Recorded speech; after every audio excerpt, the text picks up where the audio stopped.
Et bonjour à tous, ici Corben de Corben.info et je suis heureux de vous retrouver pour une nouvelle vidéo. Alors avant d'entrer dans le vif du sujet, je voudrais remercier les Patreons. Merci de me soutenir, c'est vraiment cool. Et puis si vous voulez nous rejoindre, il suffit d'aller sur patreon.com/Corben et vous aurez toutes les infos. Alors aujourd'hui, on va parler de quoi? Eh bien, on va parler de Midjourney. Midjourney qui est une intelligence artificielle qui vous permet de générer des images. Alors vous allez dire oui, tu nous en as déjà parlé. La semaine dernière, tu nous parlais de Stable Diffusion. J'ai testé, c'était un peu pourri, la qualité, DALL-E 2 c'est pareil, etc. C'est vrai, c'est moins bien. Mais Midjourney, c'est le summum de ce que vous pouvez obtenir en termes de qualité. C'est vraiment un truc de ouf. Et donc l'idée de la vidéo, c'est juste de vous montrer comment s'inscrire, comment l'utiliser et ce que vous pouvez faire avec, etc. Alors c'est une IA qui est développée par un laboratoire de recherche qui monétise un peu son IA en vendant des abonnements, parce que Midjourney, c'est utilisable gratuitement, mais vous êtes limité en nombre d'essais. Donc si vous voulez plus d'essais, eh bien il faudra passer à la caisse. Ça part de 10 € jusqu'à 30 € par mois. Et si vous êtes une entreprise, c'est 600 € l'année. Enfin, je dis euros, mais c'est des dollars, mais bon, on y est. Et Midjourney est un peu déroutant au premier abord, puisque ça s'utilise avec Discord. Donc si vous n'êtes pas un utilisateur de Discord,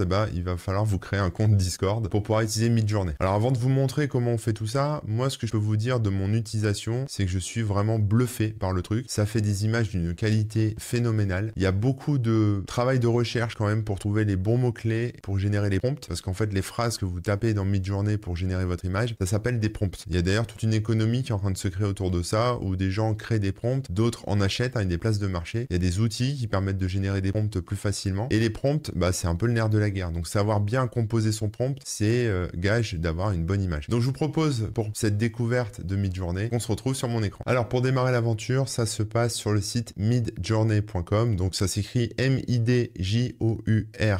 midjourney.com. Et vous allez tomber sur ce site. Un truc absolument horrible qui fait ramer l'ordi, une animation à couper au couteau. Et là vous avez plusieurs options. Alors il y a le petit menu là-haut, notamment la galerie qu'on ira voir après.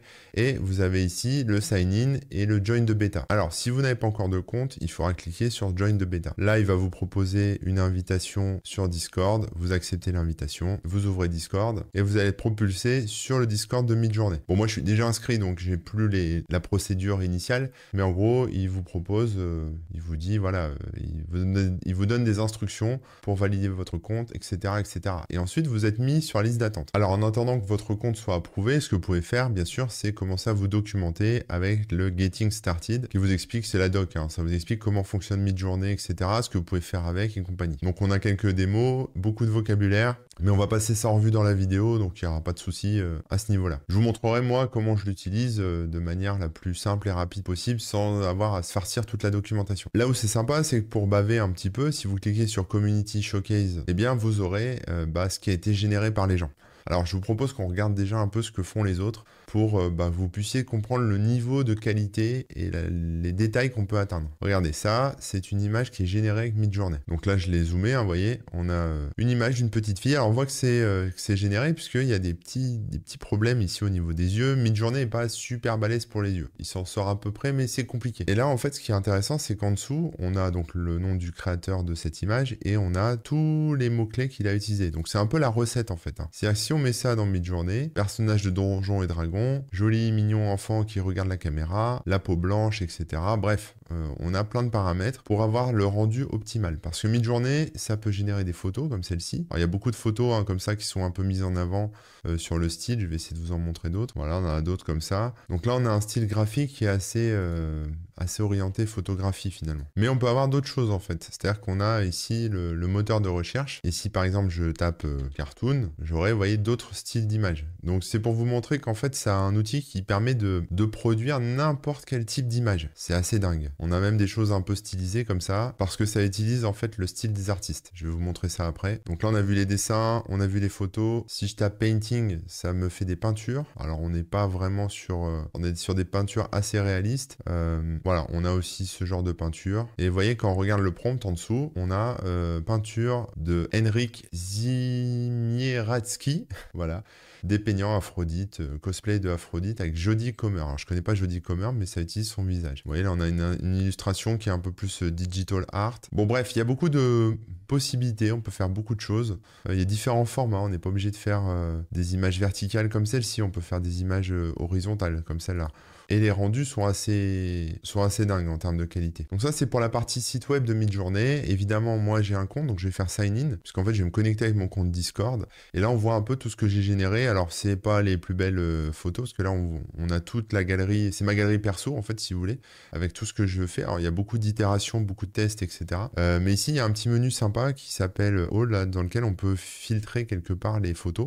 Et donc, je peux choisir les upscale, parce que quand vous faites des essais comme ça, vous pouvez créer ce qui s'appelle des upscale, c'est-à-dire des versions vraiment de super haute qualité que après vous pouvez utiliser comme vous voulez. Parce que comme je le disais, Midjourney est absolument dingue et ce qui est intéressant, c'est que la licence d'utilisation des photos est très permissive. Vous pouvez les utiliser pour des besoins commerciaux, ce que vous voulez. Vous pouvez faire des t-shirts, des stickers, vous pouvez faire vraiment ce que vous voulez puisque les photos vous appartiennent. Elles appartiennent à Midjourney aussi qui s'en sert pour son algo, mais elles vous appartiennent à vous. Et elles sont dispo dans la galerie, donc j'imagine que c'est un peu ouvert à tous, quoi. Mais techniquement, c'est vous le créateur, donc c'est vous qui pouvez l'exploiter commercialement. Donc il y a les petites lignes, hein, on ira les regarder après si vous voulez. Donc là, c'est un peu des essais que j'ai fait. Alors j'ai essayé de faire Christine Lagarde après une bataille épique pour avoir un vrai visage, en fait, hein, c'est des tests. J'ai pas de fétichisme particulier pour Madame Lagarde, mais voilà. Ici, vous voyez, là, j'essaie de zoomer pour que vous puissiez vous rendre compte un peu de la qualité du truc. J'ai fait par exemple ce petit dragon ici, voilà, avec une qualité assez travaillée au niveau du métal. J'ai fait une version Emmanuel Macron Young Thug, pour ceux qui connaissent. Bon bref, plein de trucs. Alors moi, je suis très sur les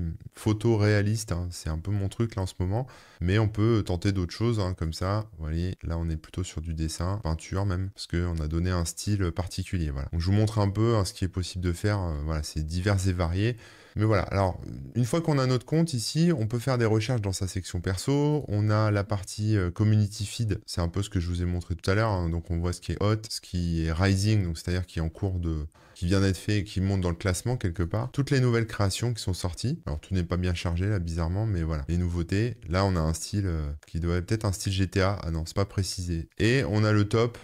voilà, de ce qui se fait en ce moment. Donc c'est ce que les gens aiment bien, globalement, dans les galeries, puisque on peut comme ça mettre en favori et mettre des petits smileys pour dire c'est beau, c'est pas beau, etc., etc. En fonction de ce qu'on aime nous. Vous avez ici une section channel derrière moi, qui permet aussi de voir un peu différentes catégories d'images telles qu'elles sont classées par Midjourney. Donc là, le thème du jour, c'est un peu l'automne, hein, je pense. Donc voilà, il nous a mis ça. On a ici exclusivement des personnages. Le channel des débutants, avec eux des images de débutants, voilà, qui sont déjà pas mal hein, pour des débutants. J'avoue que on n'est pas trop mal. Donc ça, c'est pour le feed. Il y a le mien, il y a ce que j'ai mis en favori. Et ensuite, on a des outils sur le site de Midjourney. Donc là, c'est une espèce de carte, en fait, avec ce qui a été généré. Donc si, par exemple, je plonge un peu dans la carte, on peut voir ici...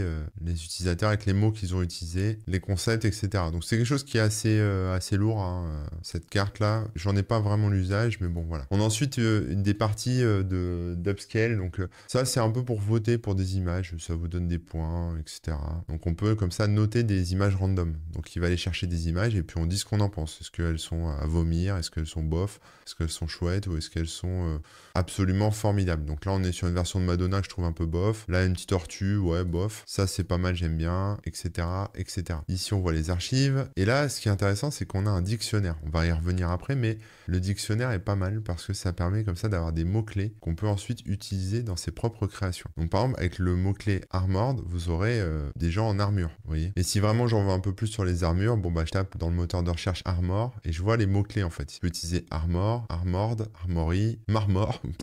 Ok, et puis des monstres armés, et des choses comme ça. Si je tape par Woman, on va voir ce que j'ai. Donc il me propose différents types de femmes, entre guillemets. Là on est sur des peintures, mais après vous voyez on peut améliorer le truc. Donc il comprend en fait tous ces mots-là. C'est un peu le dico du truc, quoi. Donc on peut comme ça se dire, voilà, j'aimerais donner un style comme ça à mes images, mais je sais pas quel mot-clé utiliser. Eh bien on a un petit aperçu un peu du truc. Par exemple sneeze, bon bah c'est pour éternuer. Alors l'image est très moche, hein, j'en conviens, mais on pourrait peut-être l'utiliser ensuite pour nos propres créations. On fera des essais. Et ensuite, on a les styles. Alors ça, c'est encore une autre partie qui est absolument géniale de Midjourney, c'est qu'en fait, ils ont numérisé, on va dire ça comme ça, le style de tout un tas d'artistes. Alors certains gueulent parce qu'ils sont pas d'accord avec ça, parce qu'ils ont pas envie qu'on utilise leur style. Les autres sont morts, ils s'en foutent. Mais bon, globalement, voilà, on peut comme ça plagier, entre guillemets, cyber-plagier des styles graphiques. Donc là, il n'y a pas tout, hein, mais si par exemple je veux le style de Monet, je tape Monet et j'ai tous les monnaies qui sortent. Et j'ai notamment ici Claude Monet, donc je peux l'utiliser. Midjourney va le comprendre. Si je veux voir si Matt Groening est dans la liste, non. Par exemple, si je veux des Simpsons à la manière de Matt Groening, il va sûrement me le faire parce que Midjourney est quand même assez puissant, mais c'est pas un style qui est référencé dans cette librairie d'artistes, dans cette bibliothèque d'artistes. Bon voilà, ça c'était un peu pour faire le tour de l'appli. Au niveau des tarifs aussi, avant de rentrer dans la génération, vous voyez, alors on a une version gratuite qui est limitée, et ensuite, si vous payez, bah voilà, vous aurez un peu plus de trucs. Donc à partir de 10 balles par mois, vous pouvez générer 200 images par mois, et 30 balles par mois, vous générez une quantité illimitée d'images. Et après, il y a le plan entreprise, là c'est pour les boîtes qui ont un peu plus de budget. Et alors, ce qui est intéressant, c'est qu'il y a différents modes. Il y a un mode qui s'appelle Relax. Donc, il y a un mode Fast et Relax. Le mode Fast, ça utilise beaucoup de GPU de manière instantanée pour générer les images. Et en gros, en fonction du plan que vous prenez, vous avez plus ou moins d'heures de GPU en mode Fast dispo. Et le mode Relax, bon, bah, c'est un truc un peu plus lent, forcément, si vous n'êtes pas pressé. Ce qui vous fait économiser du GPU aussi. Et donc ça s'utilise avec le /relax et /fast. Bon, moi, je l'utilise pas spécifiquement, mais voilà.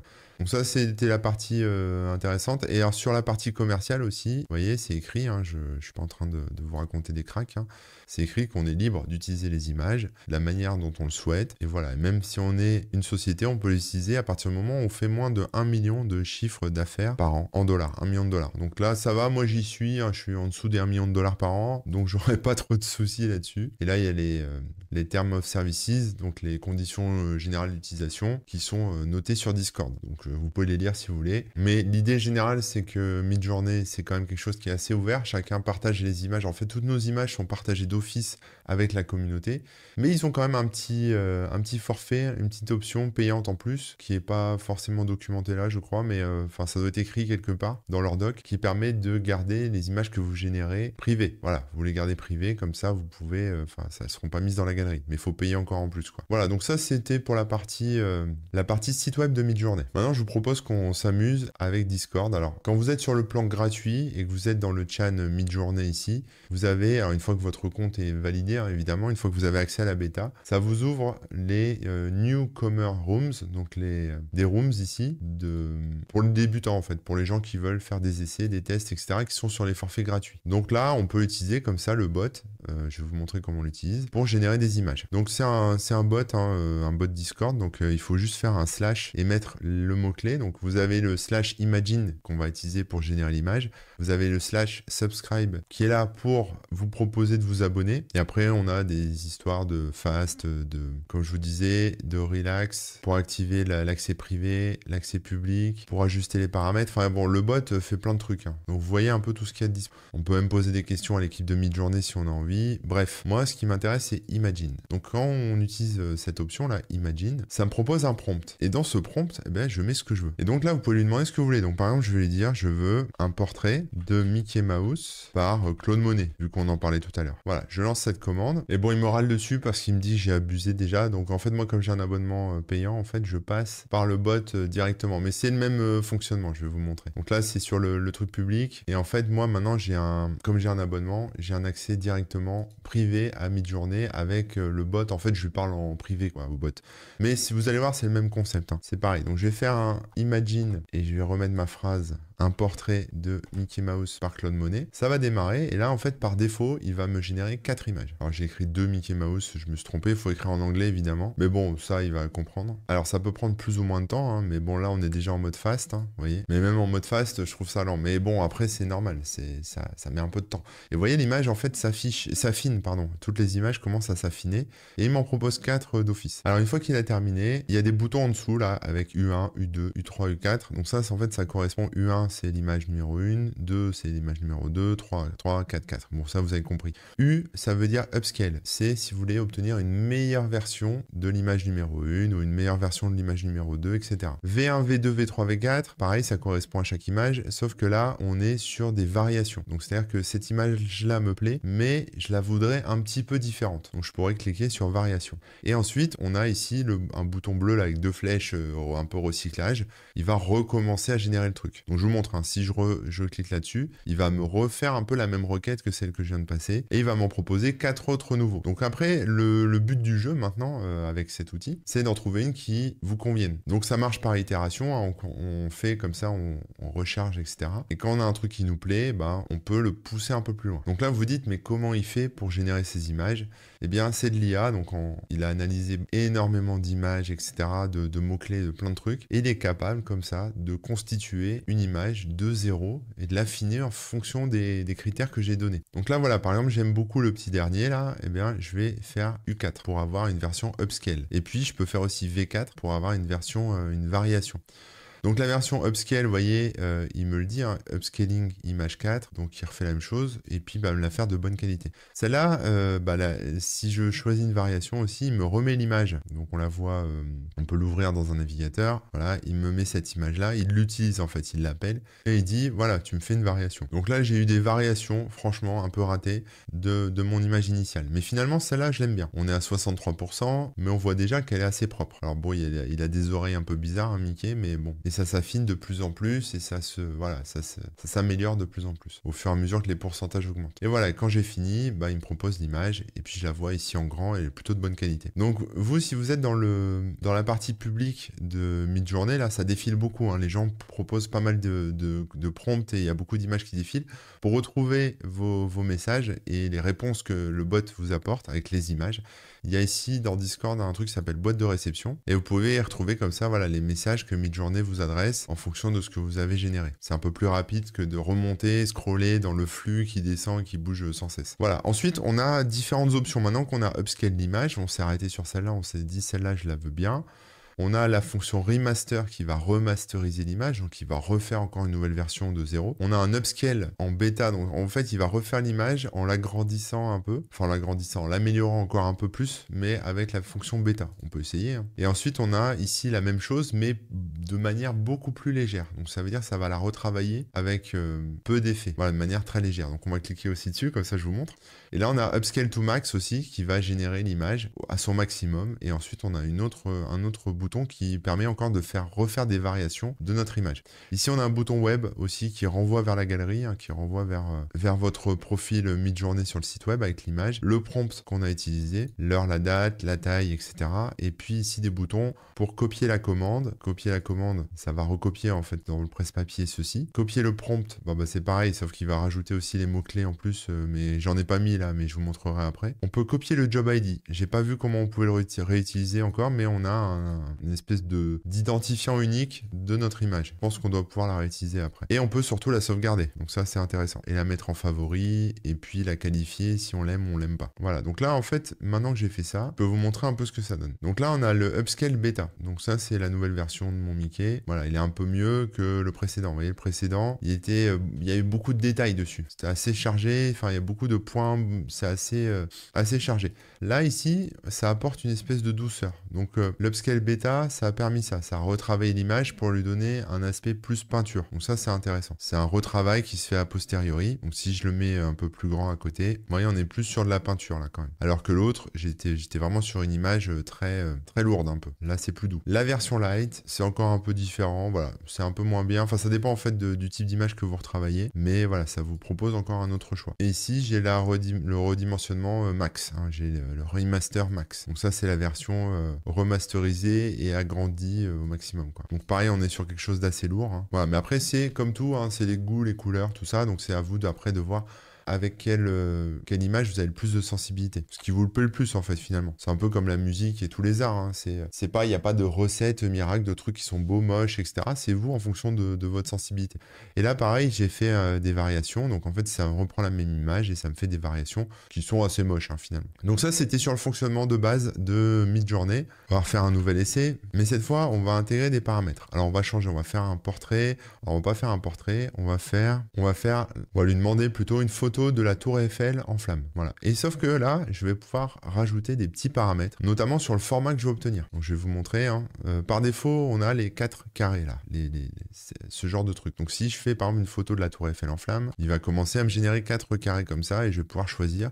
Donc je vais avoir des images en fait au final qui ont un ratio de 1 par 1. Voilà, un carré comme sur Instagram. Mais on peut changer ça, on peut avoir des trucs un peu plus sympas. Pour ça, il suffit de préciser, donc je remets ma phrase de prompt, et je rajoute le paramètre -AR, deux points. Enfin non, -AR, espace, pardon. Et là, vous choisissez le ratio que vous voulez. Donc vous pouvez faire une photo en 16/9, donc vous faites 16 2.9. Et là, vous voyez, il m'a proposé 4 images qu'il est en train de créer au format 16/9. Évidemment, si j'inverse, au lieu de mettre 16/9, je mets 9 16e, je vais avoir un format renversé, retourné, donc vertical. Pratique pour faire des wallpapers, des fonds d'écran pour votre mobile. Après, on a d'autres formats un peu plus spécifiques, notamment le 10 16e qui est très utilisé par les gens qui font des portraits, notamment sur Midjourney. Donc c'est juste un petit peu plus large hein, finalement. Si vous voulez un format plus télé, un format 4/3, vous pouvez préciser, hein, vous mettez 4/3. Voilà. Instagram, c'est du 4/5e. Donc par exemple, si je veux faire une photo pour Instagram, 4/5e, ça sera très bien. Mais après, vous mettez les images que vous voulez et les ratios que vous voulez. Par exemple, je peux mettre un ratio par exemple de, je sais pas, 1/3. On va voir ce que ça donne. Voilà, donc là, c'est beaucoup plus écrasé. On peut aussi générer des wallpapers. Bon, je vais changer un peu la photo de la tour Eiffel en flammes. C'est pas très joyeux. Je vais mettre un gros chat velu, touffu, je sais pas comment on dit, avec un style Pokémon. Voir ce que ça donne. Hein. Et là, en fait, je peux se préciser derrière la taille, c'est-à-dire la largeur et la hauteur de mon image. Donc pour ça, j'utilise le paramètre W hein, pour width, largeur. Et là, je peux mettre 1920, par exemple, si je veux me faire un fond d'écran. Et après, je mets -H pour mettre la hauteur. Et là, je mets 1080. Je lance cette commande. Et vous voyez, le ratio, on est sur un fond d'écran, quoi, clairement. 1920 x 1080. Mais voilà, vous mettez un peu ce que vous voulez en termes de taille. Alors là, c'est pas la taille qu'on a tout de suite. Hein. Pour l'instant, là, il nous génère des choses. Alors au début, c'est toujours un petit peu flou. On se dit, mais où est-ce qu'il veut aller, etc. Et au fur et à mesure des refresh, ça commence à se préciser. Donc là, il a terminé, vous voyez. Et il y a des trucs pas trop mal. Alors, c'est pas nickel, mais en tout cas, voilà. Là, par exemple, celui-là me plaît. Je peux l'upscale. Donc, c'est le numéro 3. Et il va encore me l'améliorer, en fait. Donc là, il est un petit peu flou. Enfin, il est un petit peu pas détaillé. Puis, vous voyez, ça s'affine. Je vais enlever Mickey parce qu'il fait un peu flipper. Voilà, l'image est terminée. Donc, vous voyez, on est quand même sur un truc beaucoup plus travaillé, même s'il y a des petites erreurs. Là, c'est pas nickel. Mais bon, j'ai pas mis grand-chose dans mon prompt. Hein. Je l'ai pas assez construite, l'image, finalement. J'ai mis un truc rapidos, quoi. Mais c'est pour vous montrer la taille. Maintenant, Midjourney a d'autres paramètres qui sont pas... ça, c'est mes autres essais. Alors, on va refaire un prompt et on va mettre Pokémon 4. Ok, juste ça. Donc ça, c'est ce que vous avez vu au début. Ça va m'en générer 4. C'est pour vous montrer le contraste entre les paramètres qu'on va rajouter et ce qu'il fait par défaut. Donc là, je vais demander un chat Pokémon. Je sais pas trop ce que ça veut dire. Je prends les Pokémon pour avoir un espèce de truc un peu dessiné quand même, qui n'existe pas dans le monde réel. Mais clairement, là, on s'oriente sur une peinture. D'ailleurs, c'est assez joli, je trouve. Hein. Voilà, donc là, il a fini. Voilà le rendu. Et je vais pouvoir, comme ça, rajouter des paramètres. Alors, on a différents paramètres qu'on peut rajouter. Donc, je vais passer la même commande, hein, à savoir Pokémon 4, sauf que je vais lui passer le paramètre -test. Alors le paramètre test, c'est un mode de test pour générer des images. Donc ils ont ça, ça c'est un truc qui est en cours de test hein, du côté de Midjourney, mais les images sont un peu plus quali, moi je trouve. Et on a un autre mode de test qui est test P. Alors le P c'est pour photo, c'est-à-dire qu'il va générer des images aussi photoréalistes. Donc là il en fait pas 4, hein, il en fait que 2, mais on aura comme ça des images qui seront un peu plus sympas parce qu'en fait elles utilisent le nouveau modèle de Midjourney qui est le modèle de test. Hein. Donc c'est un peu le truc en bêta. Donc c'est un peu random. Enfin random. C'est-à-dire qu'on peut avoir des choses bien comme des choses pas bien. Mais ça vaut le coup de le tester quand même. Vous voyez là on se rapproche plus d'un style un peu Pokémon. Là on était vraiment sur de l'image jolie, hein, mais peinture. Et là on est plus sur un style dessin animé Pokémon comme on pourrait les voir à la télé ou dans des livres. Et ici avec le test P, là j'obtiens un résultat qui est plus photo. On va le laisser finir, mais vous voyez celui de droite en tout cas est un peu plus fourni en termes de photographie. Vous voyez ici, en tout cas avec le test P, bon l'autre à gauche gauche c'est un peu raté, mais le test P, là on est vraiment sur un style photo, donc on pourrait croire que c'est un vrai chat finalement, un vrai Pokémon. Ensuite ils ont plein de paramètres aussi, que je vais pas tout détailler, mais vous pouvez choisir comme ça avec le paramètre par exemple -v la version de l'algorithme, -q la qualité. Donc attention, hein, si vous poussez la qualité d'une image, ça veut dire que l'algo va bosser plus l'image et vous allez cramer plus de GPU, donc ça peut vous coûter plus d'argent. Vous pouvez ajouter aussi du chaos dans vos images, c'est-à-dire un peu plus d'abstraction. Ouais, par exemple là j'ai fait un chat Pokémon, il m'a fait un chat Pokémon, mais je peux lui dire par exemple je rajoute le paramètre chaos et je lui dis tu vas me faire un chat Pokémon mais avec en insérant un peu de random à hauteur de 20%. Voilà, ça va jusqu'à 100 et on va voir ce qu'il va me faire. Est-ce que je vais avoir un chat Pokémon ou est-ce que je vais avoir tout à fait autre chose? Alors j'ai pas mis le paramètre -test p pour avoir une photo, donc j'aurai sûrement un dessin, mais en gros on rajoute un peu d'inconnu finalement dans la génération, dans l'algo. Et là vous voyez bien que j'ai même deux paysages qui sont en train de se créer qui n'ont rien à voir avec un chat Pokémon. Donc si là j'ai un petit chat qui arrive, faut pas vendre la peau du chat avant de l'avoir généré. Voilà, c'est fait. Mais bon, vous voyez, on a ces petits paramètres là. Et après tout ce que je vous ai montré là tout à l'heure, c'est-à-dire le light upscaler, le beta upscaler, etc. C'est des trucs que vous pouvez appeler directement. Par exemple, je peux faire par exemple, je vais combiner différents paramètres. Je vais dire par exemple, je veux un fond d'écran 9/16e. Je veux qu'il soit photoréaliste, donc je vais rajouter le paramètre test P. Je veux qu'il soit upscalé de manière légère. Je vais tirer uplight, voilà. Si je voulais mettre up beta, je mets up beta, etc.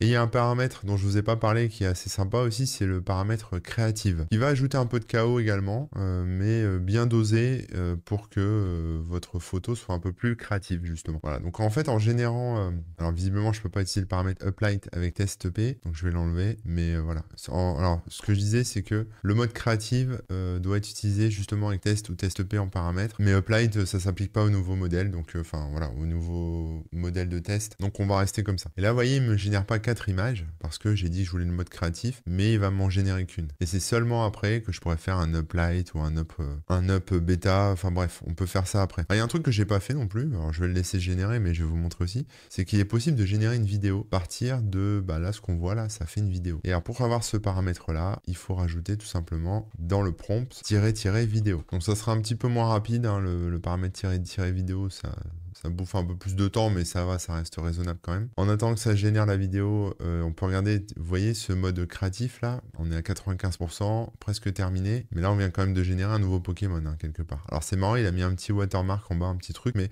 ça fait partie des petites choses qui peuvent, il y en a en haut aussi, des petites choses qui peuvent déborder quelque part, parce que comme il traite beaucoup d'images, etc., des fois il replace des choses comme ça. Mais ça c'est des trucs qui s'enlèvent assez facilement avec n'importe quel logiciel de retouche, vous n'aurez pas de souci à faire sauter ce genre de truc. Alors la vidéo a été générée mais on la voit pas comme ça tout de suite, il faut envoyer un emoji pour une réaction en fait au message. Donc quand vous avez votre message en Discord ici, vous avez ajouté une réaction. Et là, vous tapez enveloppe et vous envoyez l'enveloppe là. Voilà. Et lui, vous voyez, il vous envoie des informations sur votre image. Il a une seed, il a un job ID, il y a la vidéo ici en MP4 que je vais pouvoir ouvrir, donc je vous montre un peu. Voilà, je vais faire lecture, hop, et là on voit en fait la génération en accéléré. Donc pour avoir le lien de la vidéo, il faut mettre la petite enveloppe en réaction sur le message Discord. Et on a comme ça cette génération, voilà, c'est travaillé, c'est plutôt dingue hein, quand même. Voilà, mais ce qui est intéressant aussi, c'est qu'on peut récupérer comme ça le seed. Alors ça va permettre quoi le seed? Ça va permettre de le rajouter en paramètre pour repartir un peu de cette image. Donc en fait, je vais faire -seed, je mets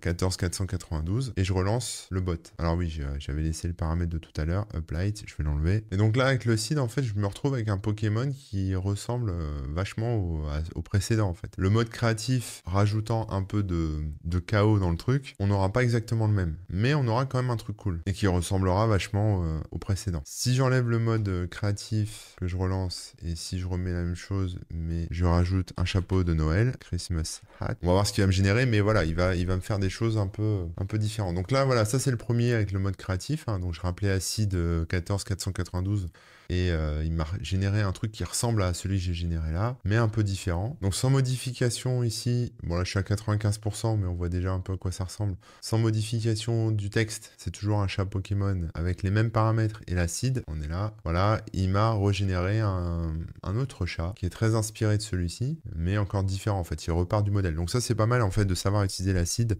pour justement avoir un truc qui, quand vous avez un bon résultat avec quelque chose, vous pouvez faire des déclinaisons finalement C'est un peu ça le secret en fait pour réussir à faire des séries d'images qui se ressemblent, qui sont pas tout à fait les mêmes, mais voilà, qui respectent un peu les mêmes codes, avec les mêmes modèles, etc. Bah, vous pouvez utiliser le paramètre seed. Et là, j'ai tenté un autre truc avec un chapeau de Noël, et bon, c'est clairement raté. Hein. Alors là, ce que je vous ai montré, c'est des choses assez basiques, assez simples. Hein. C'est les paramètres de base de Midjourney. Mais on peut faire des choses beaucoup plus chiadées. Et alors pour ça, moi je vais vous montrer comment je fais. Alors il y a plein de tutos, il y a plein de documentation, il y a des dictionnaires, etc.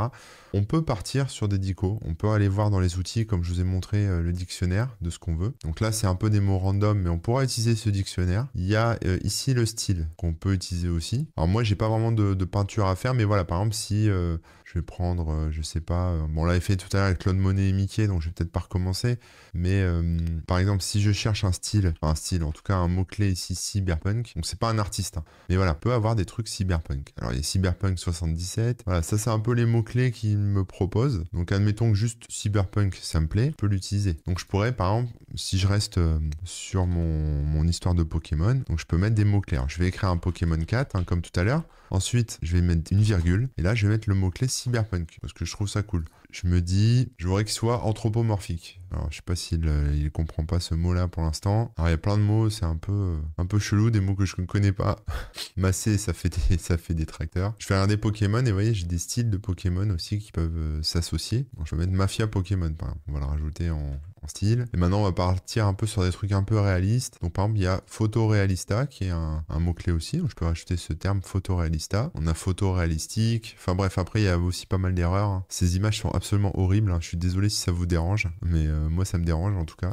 On a le terme ultra réalistique. On va le rajouter aussi. Maintenant, mon Pokémon, il va avoir de la fourrure. Donc, je vais aller voir un peu ce qu'il me propose en termes de fourrure. Fourrure de bébé, Furby. Un look Furby, ça peut être pas mal. Sulfurina. Voilà, là, ici, j'ai un mot, Sulfurina. Je sais pas ce que c'est. On va le rajouter. Sulfurina. Voilà. Et je vais lancer ça avec le paramètre test P pour avoir une photo. Bon, je vais avoir des carrés, mais on va voir ce que ça donne. Donc, ces mots-clés là, après, on peut se les approprier quelque part.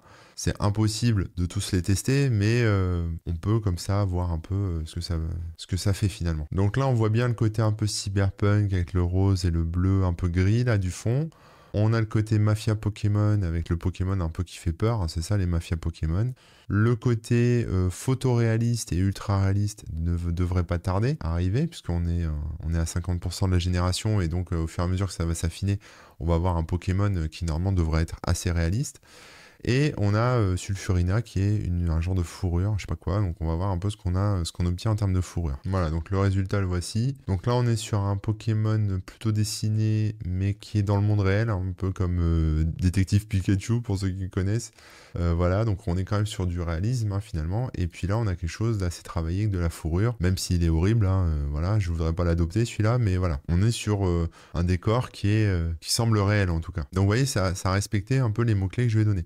Donc on peut fonctionner comme ça avec certains mots-clés, donc ça c'est à vous d'explorer un peu le truc.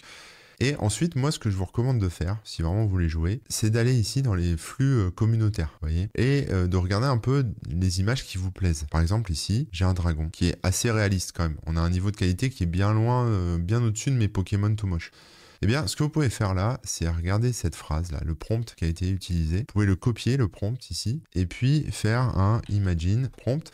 Et donc là, c'est écrit Amazing Portrait of a Cute Baby Dragon. Donc là, je vais mettre Cute Baby Pokémon 4, voilà, hautement détaillé, avec des lumières très belles, par Weta Digital. Alors Weta Digital, je les connais pas, mais ça doit être un studio, enfin en tout cas un artiste, un studio qui fait de la 3D. Voilà, by Artgem, by Juan Dia. Donc là, c'est des artistes hein, qui sont clairement mentionnés. En 8K, film, statique, rendu Octane. Alors le rendu Octane, on le voit souvent mentionné, mais en fait c'est un renderer, donc c'est un moteur de rendu qui est un moteur commercial qui est très utilisé par les gens qui font de la 3D, du cinéma, ce genre de choses. Voilà. Et donc, quelque part, je vais essayer d'avoir un résultat qui s'approche de ça, mais avec un bébé Pokémon. Je vais lui rajouter le paramètre test P. Alors le HDR10 aussi, c'est pour le HDR. Parce qu'il y a des trucs assez sympas, c'est que vous pouvez rajouter par exemple le type d'appareil photo. Si vous voulez du grain sur la photo, si vous voulez une photo du style des années 80, par exemple, je peux le rajouter ça. On va mettre ça, je mets un peu au pif, on va voir. Peut-être que si je vais voir dans les mots-clés et que je tape 1980, voilà, j'ai 1980 avec un S, j'aurai un rendu 80. Donc je vais juste mettre ça comme mot-clé. Voilà, 1980. Après, si j'avais écrit style 1980,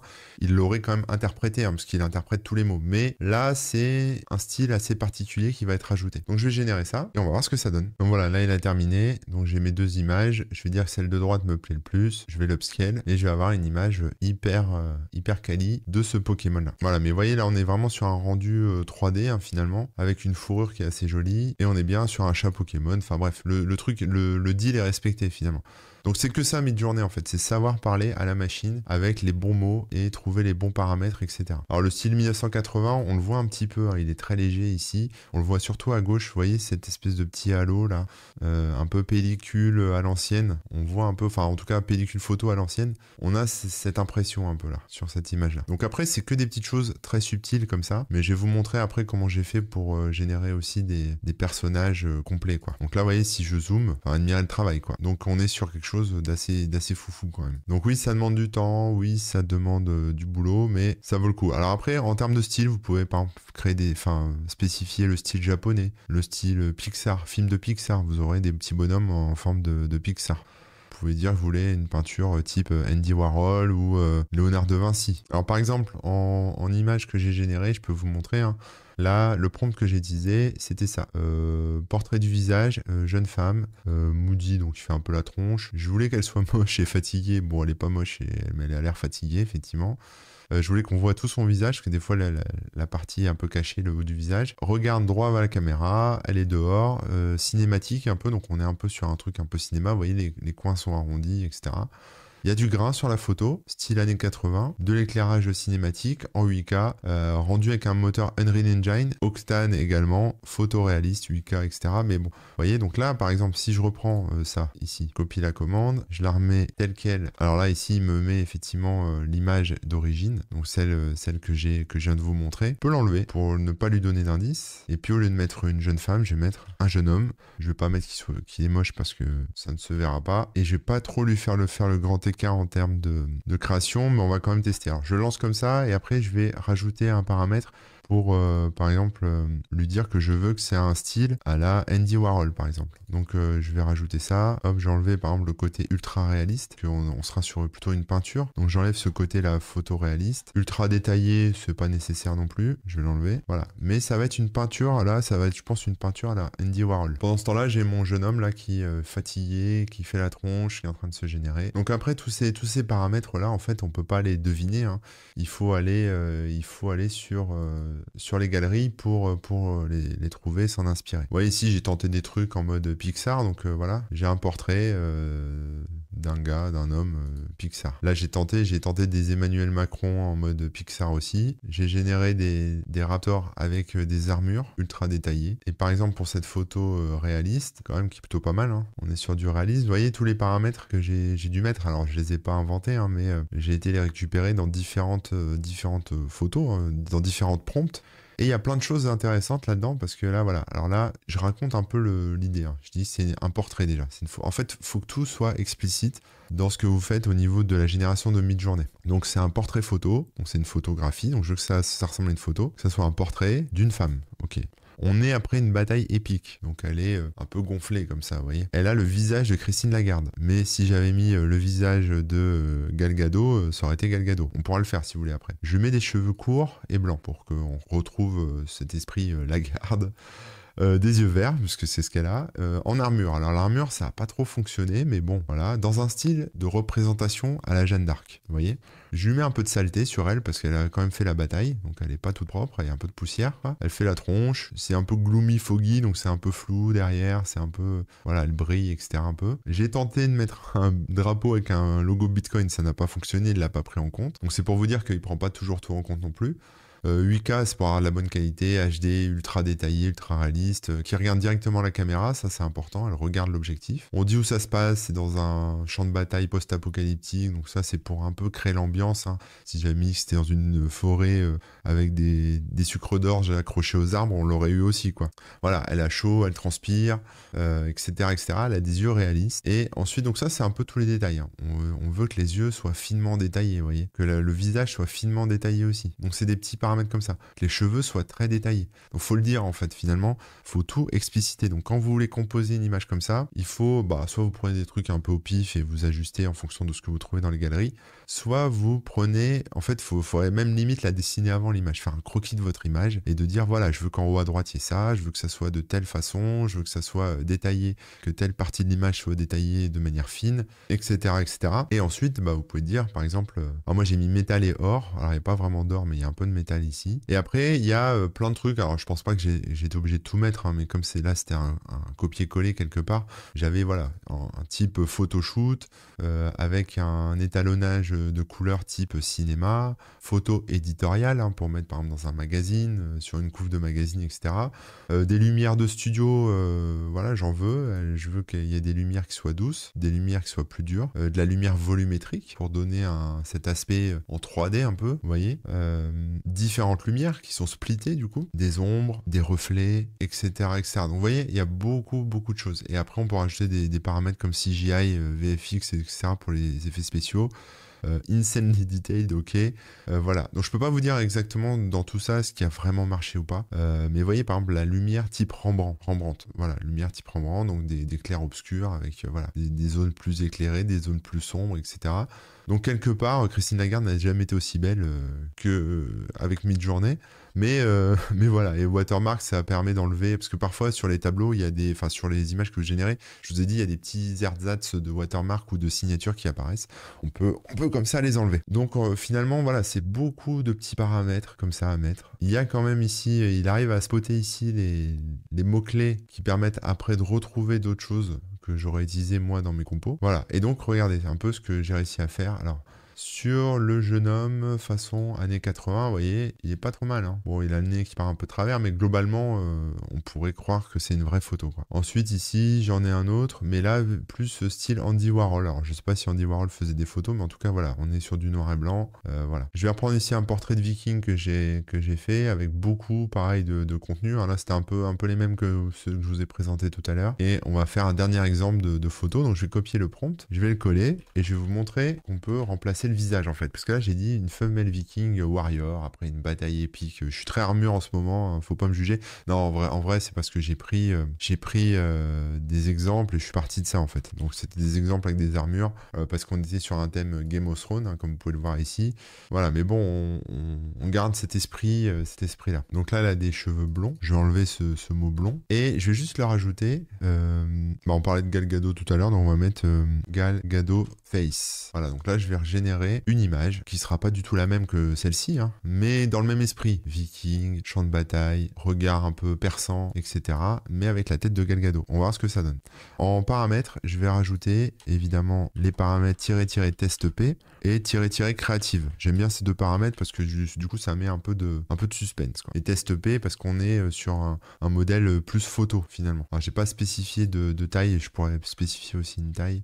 Je vais mettre en 9/16e, donc -AR 9.2.16 ou 9.10.2.16 pardon, pour avoir un truc un peu plus large pour les portraits. Et on va régénérer un truc. On va voir ce que ça donne. Donc comme ça, quand on a l'option payante de mid-journée, on peut générer comme ça plusieurs trucs un peu à la volée, quoi. Et vous voyez, on commence à reconnaître un peu Gal Gadot qui se dessine lentement. Bon, elle a fait des rôles où elle portait des armures, donc ça doit être plus facile aussi. Mais ce que j'aime bien avec mid-journée là-dessus, c'est qu'en fait, on peut aussi bien faire des peintures, voilà, des fonds d'écran, des choses un peu rigolotes, voilà, des peintures un peu comme celle-ci que j'ai faite de Kim Jong-un en version, j'ai essayé un peu en version Simpson, donc ils sont un peu jaunes, mais bon, ça ressemble pas trop au travail de Matt Groening. Là, je me suis amusé, j'ai fait un Donald Trump en armure, par exemple, ou en mode un peu squelette.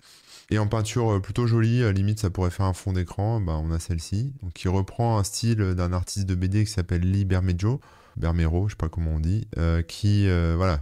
Et donc là, on est sur un robot humanoïde sur une plage qui boit un cocktail, quoi. En gros, c'est ça la description. Vous voyez, ça tient, du coup, là, ça tient en 2 lignes. Il n'y a pas besoin d'en faire des caisses parce qu'il applique le style de Lee Bermejo, vous voyez. Donc, il n'y a pas besoin, voilà, je veux juste qu'on ait des couleurs un peu métal or. J'ai précisé que je voulais un background avec un coucher de soleil. mais c'est tout quoi. Et on est sur quelque chose de plutôt joli. Donc après, ça dépend de ce que vous voulez faire. Si vous voulez partir après sur des choses hyper détaillées, genre comme ces geeks en armure là. Bon là, j'ai pas mis grand chose non plus, photoréaliste, mais voilà, vous me précisez que c'est ultra réaliste, photoréaliste, etc., etc. Donc il n'y a pas besoin non plus de trop en mettre, hein. Là je vous ai montré un peu les cas extrêmes, mais chaque petit mot-clé a son importance au final, et donc après il faut savoir doser, c'est beaucoup de sensibilité finalement, parce que il y a des trucs, des détails par exemple ici sur le lama, si on regarde un peu les mots-clés, vous voyez, je dis qu'il est anthropomorphique. Anthropomorphique, ça veut dire que l'animal ressemble à un humain, quoi. Et il a des caractéristiques humaines. Alors là, il en a pas vraiment, mais en tout cas, il porte une armure, quoi. Enfin, en tout cas, un espèce de casque, un truc comme ça. Il est majestueux, ça c'est sûr. Donc on est sur des choses assez fines hein, en termes de conception. Et là, vous voyez, j'ai dit qu'il avait une armure finement détaillée. Alors ça, finement détaillé, c'est vraiment ces petits trucs là qu'on voit, hein, ces petits détails en or là, avec un filigrane intriqué dans le design. Hein. Donc on voit, il y a du filigrane, il y a plein de choses comme ça. Photoréaliste évidemment, et puis après tout le travail de la lumière. Donc quand vous travaillez en fait sur une image, faut penser à tout en fait. Faut penser au sujet principal et après faut penser aux détails, faut penser au fond que vous voulez mettre derrière.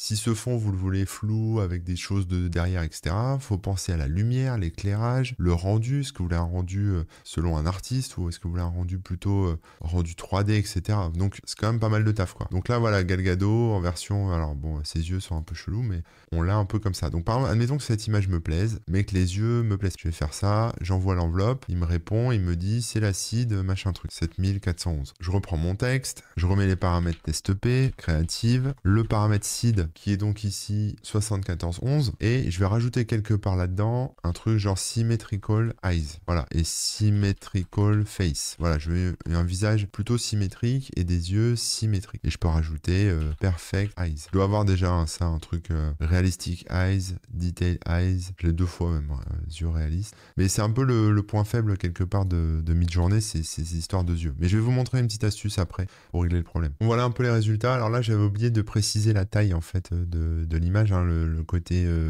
10 16e pour du vertical. Donc il m'a fait 2 petits carrés, mais bon, on est là, vous voyez, les yeux sont plus parfaits quoi. On a bon des yeux bleus, mais c'est pas ce que j'avais spécifié, mais voilà, en tout cas on est visage symétrique, vous voyez. Là donc là c'est moins Gal Gadot du coup, hein. J'ai un peu pété son visage, mais voilà, là visage symétrique, yeux symétriques, on est sur quelque chose d'un peu mieux finalement. Enfin alors mieux, c'est pareil, c'est toujours au niveau des goûts, mais en tout cas sur la qualité des yeux, le rendu au niveau des yeux est meilleur. Ouais, donc après c'est que des petites retouches comme ça. Maintenant par exemple si je prends cette photo, alors là je vais vous montrer une petite astuce qui est pas parfaite parce que l'image que vous allez générer sera un peu de moins bonne qualité, mais qui permet de régler un peu les bugs un peu comme ça. Alors là ça se voit pas trop, je vais prendre par exemple cette image là. Alors je sais pas si je l'ai upscale. Alors je vais la faire en grand, en belle, en plus grand. Donc ça relance la commande avec le paramètre up beta. Hein. Si vous voulez direct du top niveau, vous pouvez spécifier le paramètre up beta directement. Donc voilà, là, j'ai une version plutôt grande avec effectivement ces yeux un peu de ouf qui vont pas très bien quoi. Et puis ce grain un peu, enfin ça fait un peu bizarre quoi. L'armure est bien faite, mais le reste est un peu chelou.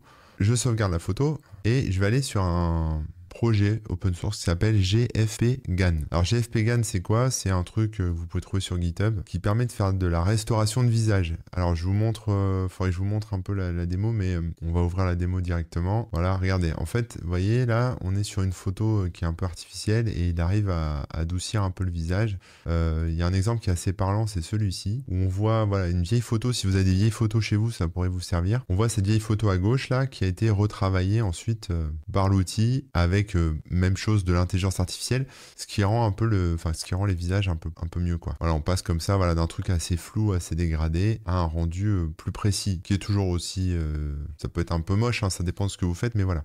Donc il y a différents sites, différentes démos en fait. J'ai ouvert celle-là, mais je préfère celle de Hugging Face. Mais vous avez le Colab aussi, hein, le Google Colab, donc vous pouvez générer à partir du notebook Python et le faire fonctionner, etc. comme vous voulez. Donc je vais prendre mon image de de Gal Gadot ici avec sa tête de folle là.